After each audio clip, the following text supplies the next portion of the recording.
So what we're describing here is basically an umbrella program from what I can gather called Project Ibis. And there's a lot of different programs that plug into this. And the way Project Ibis was described to me using, I guess you could call it synthetic telepathy. I had a super soldier who identified himself as a corporal at White Sands. And I asked him, I said, why did you do this to me? And I meant the entire thing, the abductions, everything, the victimization. And he told me it was to preserve the continuity of the government, which was a shocker because, I'm like, what government are you trying to preserve? And it certainly isn't the one that has a constitution. And, certainly not one that represents human rights. So what I could gather is from my experiences and everything that I've been through and the research that I've done is Project Ibis is an umbrella program designed to preserve the continuity of an agreement, not really a government, an agreement to create a world government, but to stop what's perceived to be a threat of an ET force that is incoming to the planet. And these are the people that they abduct. The high-end My Labs that they value, that they use in their super soldier programs and SSP and other things and other operations. And that's done simply to stop an attempt to reverse the control system that's here on this planet. So when the souls come in to do a mission to disrupt what's going on, they intercept them using an AI type of system that the Farsight Institute is remote viewed. And they're really doing a great job in, revealing this whole thing. And there's a lot of us out there that are talking about it now, but, there's a big AI suppression online, which is stopping us from being able to talk. It's the reason why Rob's show has so few views and such a small following, because he's the only guy out there that I can find that's actually doing 3 and 4 shows a day and puts people on that nobody else will. Meanwhile, you have this, I guess you can call it fluff industrial complex. It's a false disclosure. You have people who don't want to put on My Labs. They don't want to face the ugly truth. And a lot of it has to do with this infusion, this effort that I've seen over the years to infuse the new age movement into the SSP super soldier community. And they've been very successful at it. And just as a telltale story about this, I had this fake spirit guy named Heelbead, who I understand is somebody who works at the White Sands underground facility. And he was assigned to me. He was supposed to be with me since the start of my life. He said he loved me. He tried to build trust in me. And I had asked him about a specific researcher that has made inroads with people like Corey Good, for example, and others that are very, very popular right now in the community. And I said, because they had me under this idea that I had to do this project for them and be the social media character, because in my memory from White Sands, the soul transference memory, I was promised this prior to that, and they were using me in Project Ibis. They were supposed to be a social media influencer, to start early before the internet, write books and be a guru, and then that was taken away from me. So I remember that being part of the program. Like, they were using the mind-controlled My Labs, the placeholders in society, to go out and push this new age movement. And they showed me a download of going back to George Van Tassel when they started channeling the Ashtar command. They had that airstrip, with the giant rock, and they had, I think there was a ceremonial room that was below the rock itself. So they showed me all that, and they showed me how they were positively socially engineering the population, waking them up, bringing them out of the religions and so forth, how the religions were written by them to be horrible and hard to follow, and how you had to cherry pick, and then how the more ancient ones were easier to follow, and then how they were creating this new one, or they were working us out of supposedly the theology and bringing us into this cosmic awareness whole thing. And it was all the new age crap that they were feeding me. And they had no intention of me doing a project. It was to get me to start it and sabotage it, to get me to shut down, because they were trying to control me. And I was waking up and remembering these things. So they took me on a wild goose chase. But it allowed me to understand what they were doing. And, they get people to what they're doing is they want to put, well, actually, let me get back to that researcher. I can't say his name, so I don't want to stir up any crap. He's very prominent right now.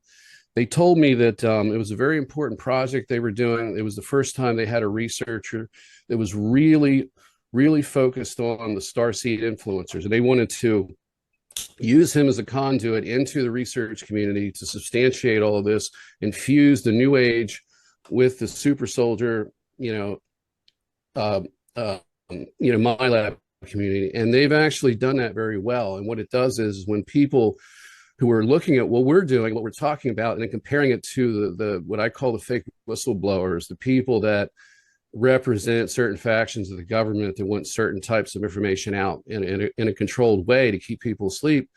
They look at the two of us and they say, these guys are crazy. And then but they don't look at it. They don't scrutinize it properly because you've got this smoke screen of this new age crap going on.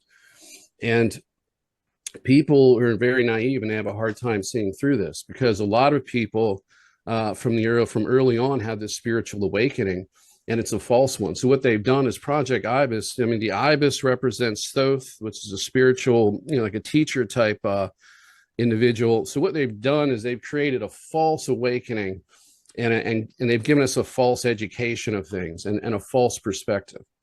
And that's what you can expect if you have a population that's spiritually and physically enslaved on a planet. People are waking up. You need to have something to shut the whole thing up. You have to have something to shut these people down. And that's what I'm seeing. And, with the algorithms with the censorship and the algorithms, I've had problems doing interviews with people because they don't want to talk about the subject. They're afraid to cover it. Sometimes I've even had one where I finished the interview and there was some weird interference on Zoom. I told him that the NSA or possibly ETs are messing with it, and he saw the special effects that they did. And the guy looked like he was in pain when I was talking. And 5 hours after the podcast or after the recording was done, he said, I can't publish this. And he goes, I don't think my audience is really ready for something like this. And what he wasn't ready for, he wasn't ready to take the chance because people are afraid. They're worried about their channels. They don't want to be shadow banned. They want to be popular. Really, they want to be part of the problem. And I really like what you said, James. This is a real serious problem. And you can see the pain and suffering all over the planet. And nobody knows, most people don't know the actual core of it and why it's happening. And when somebody says, I don't want to put your story up because it's too dark, and I'm worried about, this podcast that I do for, either grocery money or for fun, then you are definitely a weak person and you're part of the problem. And we need people who have guts and integrity in this community to step up, not only just clean it up, but to start doing things like Rob's doing and others to get the word out and to look at this from a serious perspective. That's why I'm thankful to have the three of you plus Rob, because this is a very important thing that we're doing here. And people need to wake up. And that's why I have this shirt on that says, wake up, but I have a hole here because I lit a charcoal grill with a torch a few years ago, and I forgot that I had this. My wife cleaned the closet out. And I had to wear it because it really says it. I think it speaks for all of us here, collectively. So anyway, anybody else want to? Yeah, I know. I want to say something. I know I'm going to be a hog here, but I mean, you really nailed it. Like in freaking 10 minutes? You nailed it so clearly, more so than I've ever seen you nail it, Nathan. And I think it's because of when you came in, it was the false recycling, and so you had an overview that most people don't see. So we know this is a long game project, but what you noticed and what you were told about how they were influencing people's spiritual beliefs to adopt this George Van Tassel positive ET cosmic kind of Star Trekky, they're creating these belief systems as a type of it's like out of the frying pan into the fire. You know how in Illuminati bloodlines, if they break programming, there's a program called out of the frying pan and into the fire. So once they escape and defect from their family system of abusers, they'll fall right into the hands of like another handler. Or let's say it was a cult that had a belief system that was, let's say, a Christian cult. And then they went from the Christian's cult all the way to a ET saves me channeling cult. So it's part of the program to go from one to the other without truly recovering from the trauma and finding the real truth. So it's a bypass. I see it as a bypass thing, but this happens with people from narcissistic family systems where they're trying to get well, and they're kind of going from one bypass to the next until they get to the internal truth of, a lot of times it's hidden trauma, which may have amnesia, just like abductions do. And then once you get to the real memory, there's like, let's say there's a family system, and somebody mentioned a prominent researcher who talks about there's going to be mutilations, but don't you dare talk about human abuse. Okay, so this reminds me of like a narcissistic family system. There's an incest perpetrator, then there's the enabler co-parent, but they can't see the abuse and they will actually enable it. So it's like this buzz thing goes off where they just can't see the sexual abuse, and they'll actually blame the child for being promiscuous or inviting it in.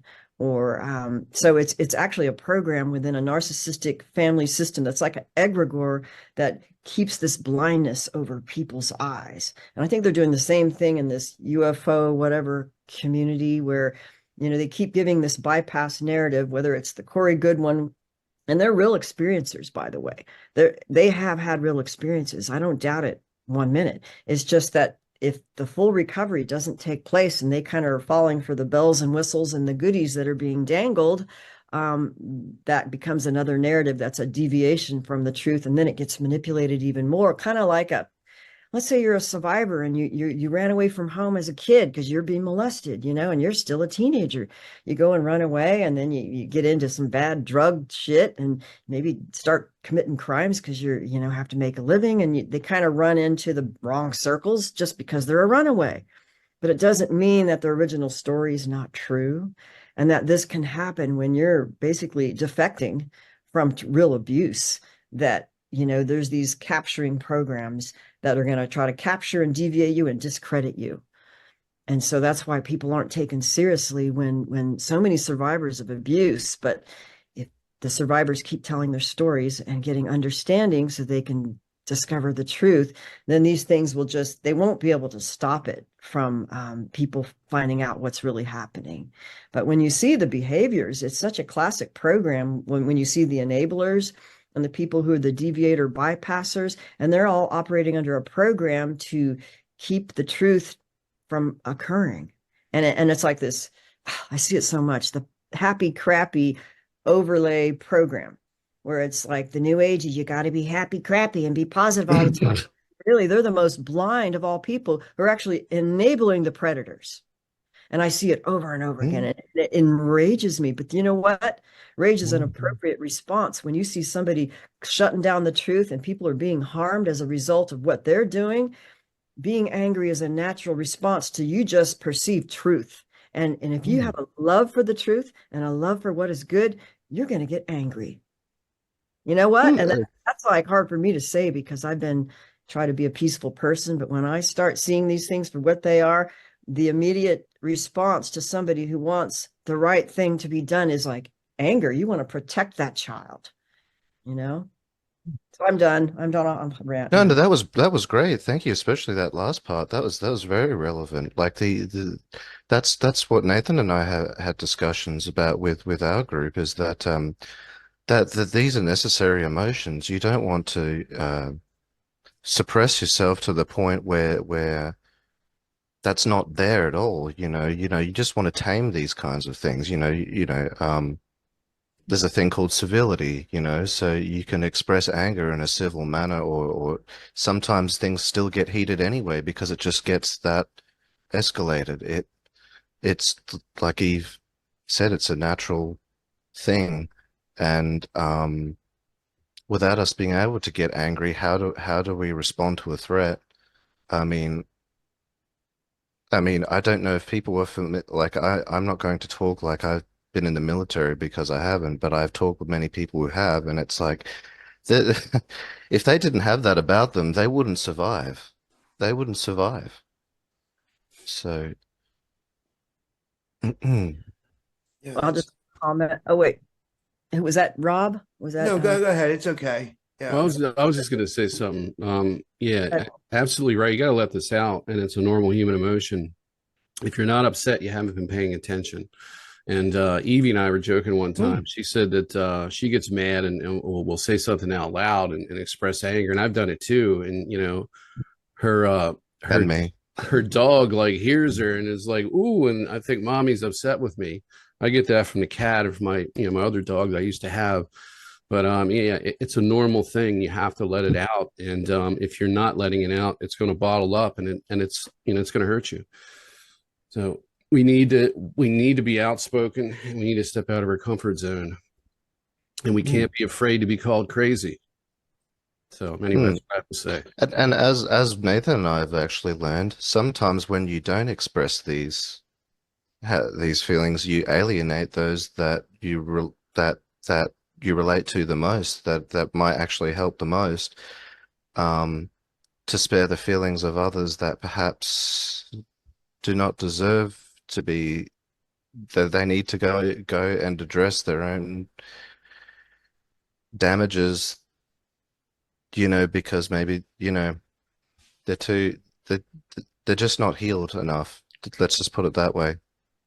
They're just not healed enough, and they're not ready to engage with the community.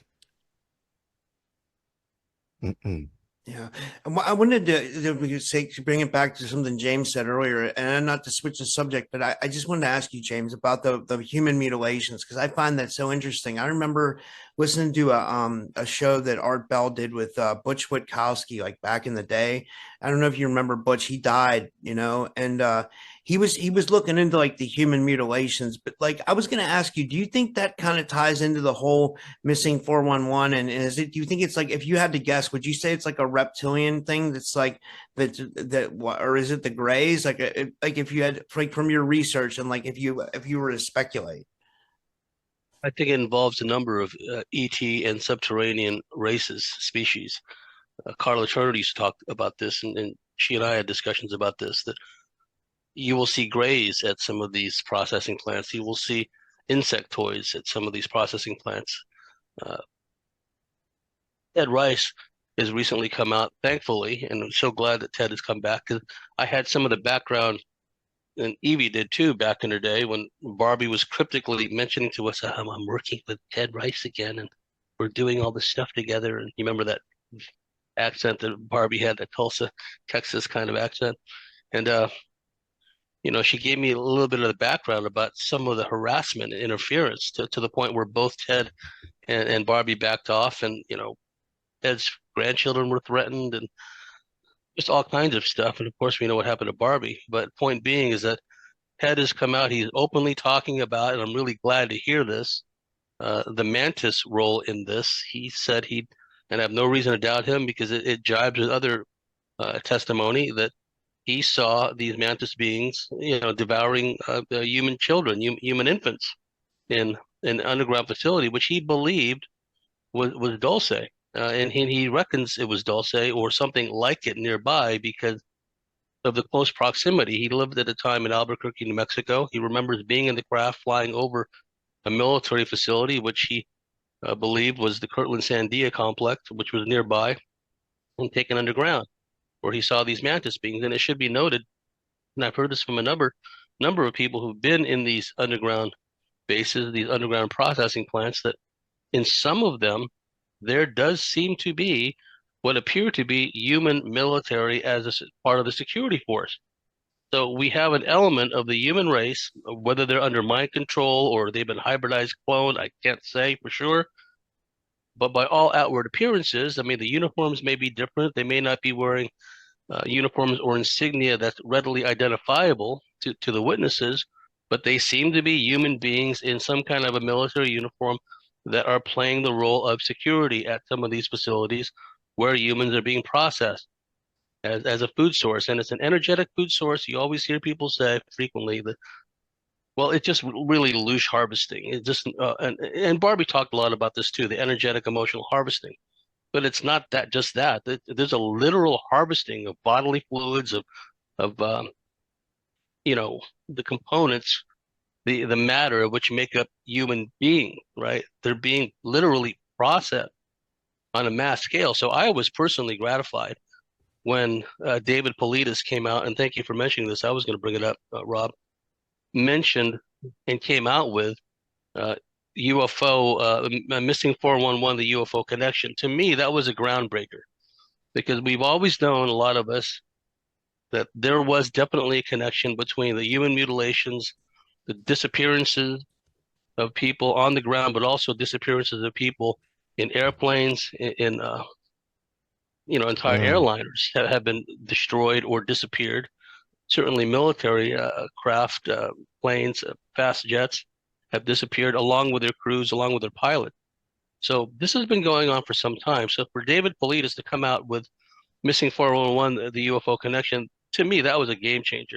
And I don't know David personally. Kudos to him for doing this. I've heard on the grapevine, I can't substantiate this, and he's been under a lot of harassment. His family has been threatened. Wouldn't surprise me, because when you get to this level and you have his level of exposure, they're constantly messing with his channel. They're constantly unsubscribing his subscribers.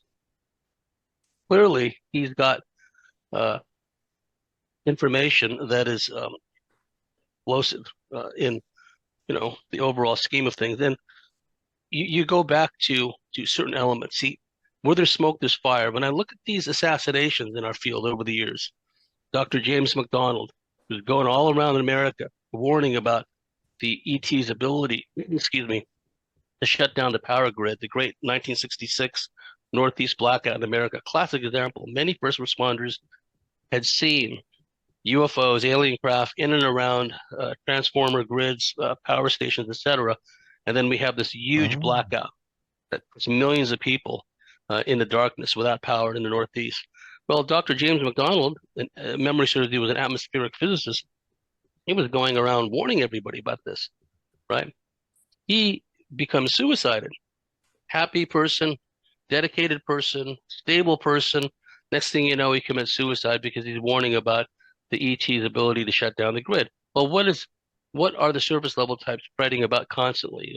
Well, besides another upcoming FEMA drill or EMS drill or something, and maybe an ad showing recruitment of crisis actors or something, and they just go into a tizzy, right? Warning about the grid being shut down. Well, people like us, and always remember, those of you that haven't made the human non-human connection yet, people like us in this panel, we were the first ones to suffer from cancel culture. They did it on us first. We were the ones that were ridiculed, humiliated. People lost their jobs, they lost their families, they lost their marriages, lost everything. And on the side, they were intimidated, harassed, sometimes murdered, suicided. Okay, that video I sent you, Evie, of that guy. His name escapes me at the moment, but it's a fascinating story. He lived right by Wright-Patterson Air Force Base as a boy. He said that on one occasion, a flying saucer went into his neighborhood, a blue light beam came down, and a reptilian came out and started harassing the people in the neighborhood, right? Well, in the aftermath of that cleanup, he said military intelligence operatives went next door to his house and shot dead 2 of the people that lived there because they were eyewitnesses to all this, okay? So, and I have no reason to doubt them because those are the kinds of things that have happened. So we were the first ones to be doxxed. We were the first ones to be canceled. That whole cancel culture agenda was beta tested on us first. We were the first ones going back to 1947 at least that got ridiculed, et cetera, and canceled. So, it's important that we find our voice now because once again, I see the deviation Evie's talking about where the non-human involvement, the fact that people haven't had encounters, not just military and aerospace insiders, but average everyday people on the street had encounters, sometimes frequent encounters with non-human life forms. That's a big deal, studiously ignored by a lot of these so-called whistleblower groups. And what we've seen in the recent past, the enormous pushback we're seeing from the government, it's not the government, it's the corporations and the private interests, financial interests behind and controlling all this, which essentially are non-human at its core anyway. pushing back on the whole disclosure thing. You're not going to know anything about recovered aliens and alien craft, alien bodies, any of that stuff. Now they've got their gatekeepers and faux, freedom fighters like Alex Jones saying there are no alien bodies in custody. There are no recovered alien craft. He's got no basis with which to say that because he hasn't done the research. He hasn't. He's not qualified. But he's got a huge following, mostly of Christian Zionists, I might add, right? Who will just go along with him. And they've fallen for the whole blue beam. There are no aliens. This is all just power mad bankers. Never mind that the elite always seem to be indulge in things like, ceremonial murder and ritual murder and engage in all these sordid ceremonial black magic practices, things that any normal person would define as inhuman, right?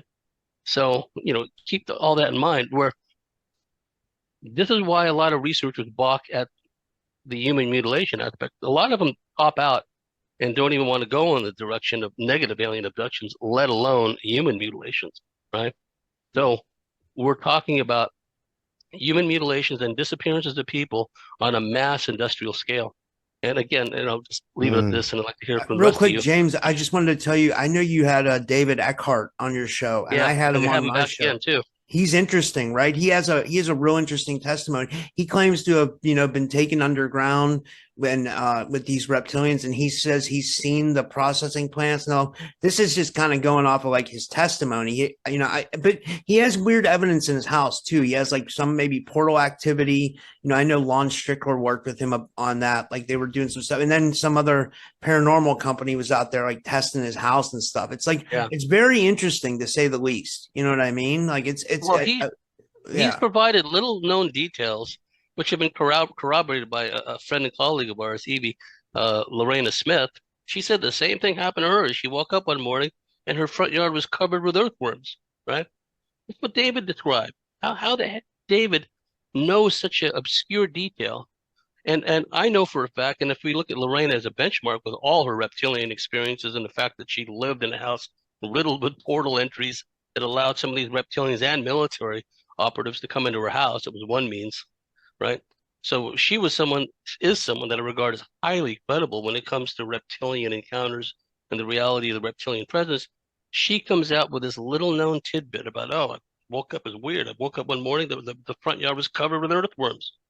And then David, all the way over there in the panhandle of Florida, says the same thing. How would he know such a obscure, nuanced fact like that unless it really happened? And also the things that David described in the underground bases, right? Which corroborated some of the detail from one of my witnesses I've had on my show, a gal that went by the pseudonym of Sashida, because she'd seen similar things of humans held in captivity. These stories go all the way back. Well, actually, you can go back to antiquity, time immemorial. If you look at a lot of the stories, taken at face value of so-called myths, what have you, that there's always been this notion that humans were kidnapped from the surface, either taken away off into the sky or taken to an underground base somewhere, some underground lair or domain. This is what the Apaches and the Jicarilla Apache Reservation was saying in New Mexico, quite close to Dulce, that, for centuries, it's part of our lore that these beings come out of the ground, they take our women and children, and we never see them again, right? They've been saying this for centuries. And you look at ongoing interaction in places like El Yunque Forest and in Puerto Rico. Why doesn't any of these faux whistleblowers, people that are really going crazy about disclosure, why don't they look at what's going on a daily basis in places like Puerto Rico? You got one of the top researchers there, Jorge Martin, that has developed many sources in the federal government, the Army, the National Guard, et cetera, and just regular eyewitnesses that have seen these things. But his testimony is not sought by these so-called whistleblowers. They don't even reference him or his work, right? So there's, again, it's a combination of gatekeeping, but also the limitations of certain people. And like I said, disclaimer, we all have limitations, right? Myself included. But the problem is that some of these people with limitations for whatever reason, they just can't process it. And we have to take into account that there are some blockages installed in some of these people who call themselves podcasters and researchers, that they literally can't go in certain directions. And I've seen this, Evie and I've seen this, where so-called negative subject matter, reptilians being a class example, elicits all these responses out of people, the love and light brigade. They get agitated, they get hostile. What happened to the love and light, right? They have to get up and smoke a cigarette. They fall asleep. I mean, you see all these reactions from people when this subject matter is brought up. Right now, those, if you ask me, that's due to some kind of deep installed programming that causes them to lose consciousness in some cases when the subject matter is brought up, or get agitated and get angry. That's an issue. And if these I've people seen happen this to a be lot. yes, and if these people happen to be influencers, if they happen to have like group contactee meetings, and they have a podcast following, it's going to attract that element. And hearkening back to what Nathan said, excuse me, the conjoining of the new age, alien, warm and fuzzy feel good mentality with the so-called secret space program. Who would have seen that coming? I was like surprised that even happened, but not surprised, with the benefit of hindsight, because it's a way of neutralizing potential opposition. You get them deviated, you get them barking up a wrong tree, you get them being a mouthpiece or being influencers in some way, and it detracts from getting the message out. Look, this is you're being farmed. You're cattle. You're being manipulated. Your whole family tree has been being manipulated. Not only that, though, if the recent past is anything to show, your family tree may dead end at some point. Right? This is the stake we're talking about. It's not just us shedding our mortal coil and dying. These non-human entities are playing high stakes poker. They want our souls in perpetuity. Yeah. It's not just, they want our There's a whole DNA science and behind hybridization. it. Oh, there's a science behind it. If black military can abduct you astrally, which we know they can do, we know they can put our consciousness into, this is just one example, into a virtual environment and put you through your paces as far as training as an astral operator, right? And they can do that nightly if they wanted to. If they can do that, what about these aliens that have had perhaps even eons experience doing this on many worlds, not just our own, right? But in many worlds, many realms, this nasty habit of just mind controlling and manipulating entire populations of whole planetary systems, right? This is old hat for them. They're just taking it to another level with us. Not saying that this is the first and only time something like this on this scale has happened throughout the cosmos. Probably not. This may have happened elsewhere. But, the bottom line is we have to recognize the threat level we're under, right? It's not just, it's not just a scientific curiosity anymore. And if you look at people like Pat Price, one of the early remote viewers of Stanford Research Institute, with the Naval Intelligence and Naval Research and CIA-funded operation, as you know, and many of the early players behind SRA helped put off all those guys. Deep connections with Scientology and the intelligence community. Pat Price inadvertently remotely views, because his attention, there's a technical name that the viewers use, but when they're given a set of coordinates, but for whatever reason, oversoul, whatever the case may be, their scanning capability is diverted to something else that they're meant to see at an oversoul level. And in Pat's case, he remotely views what's going on beneath this mountain, Mount Hayes in Alaska. This is the early 1970s this happened. And what did he see? Not only did he see aliens, but he saw aliens and humans working in unison in an underground base in Mount Hayes, Alaska, which we now know is part of the Alaskan Triangle. There's frequent, over the years, disappearances of people. In some of the majestic documents that I read, they even reference Strategic Air Command bombers disappearing in Alaska, right? It became an issue.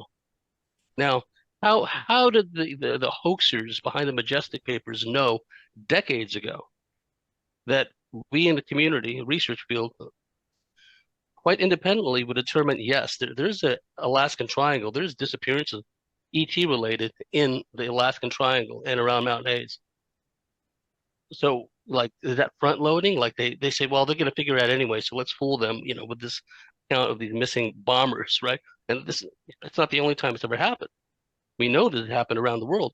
The point being that when Pat Price inadvertently remotely viewed that underground facility, and he began talking about it, and that there's aliens and humans there working in unison, similar to what happened to Georgy Markov. You might remember this in Cold War annals. He was a Bulgarian Soviet dissident.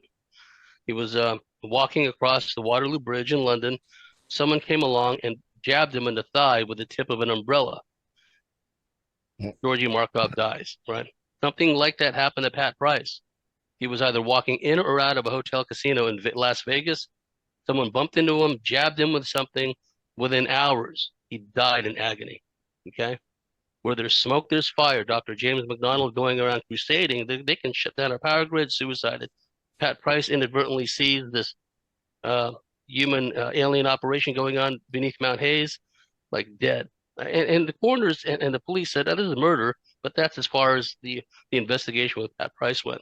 And that's just one example. You look at Thomas Costello from Escape from Dulce, our friend Diane Johnson, who was taken underground beneath China Lake and George Air Force Base in the high desert of Southern California.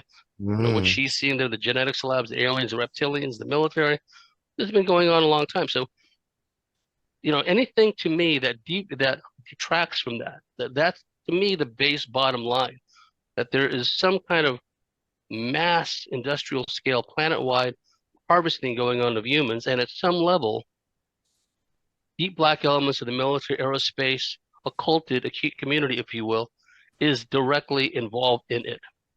It's not just, and this is a big part of it too, it's not just that the revelation that this advanced technology is in private corporate hands, in the military's hands, and what that'll do potentially to the petrochemical industry. I mean, overnight, the stock market will wobble. I mean, that's bad enough.